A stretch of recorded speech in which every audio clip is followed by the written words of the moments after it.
Ladies and gentlemen, kama kawaida Daktari Wema mtetezi wa wanyonge. Nimekuletea hii dawa tena, nilikuwa nimeshaitengeneza. Hii dawa unaiona. Hii dawa ukiwa na mtu wako ana mimba. Siku hizi watu mmezaa vile vilemavu kwa ajili ya family planning. Una mtu wako ana mimba. Hii dawa kila asubuhi aitwange. Hii hapa. Hii hapa. Hii hapa. Hii hapa. Hii dawa anaitwanga na yoga kila asubuhi. Siku hizi watu wanazaa vitoto vilemavu.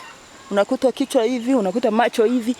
Watoto kinachosababisha hivyo ni hizo laana zenye tunakuwa nazo, wale wenye hawatupendi, hizo laana za ukoo, laana za familia, upande wa bwana, upande wa wanawake. Anasema hata zaa, bahati nzuri Mungu anakusaidia unajifungua, lakini unajifungua kitoto ambacho akifanya nini? Hakieleweki. Lakini ukiwa na dawa yako hii hapa huko Marekani, Canada, Australia, Germany, hii dawa inakusaidia. Wani mtu anaitwanga na kuwekea kwa ndege, unakuwa kila asubuhi unaoka kwenye maji baridi unaoka. Zile laana sijui mtoto sijui atakuwaje, hata na ikiwa mimba imeshafika miezi 6, kukwambia ukweli anakuwa sawa. Mkaeni salama.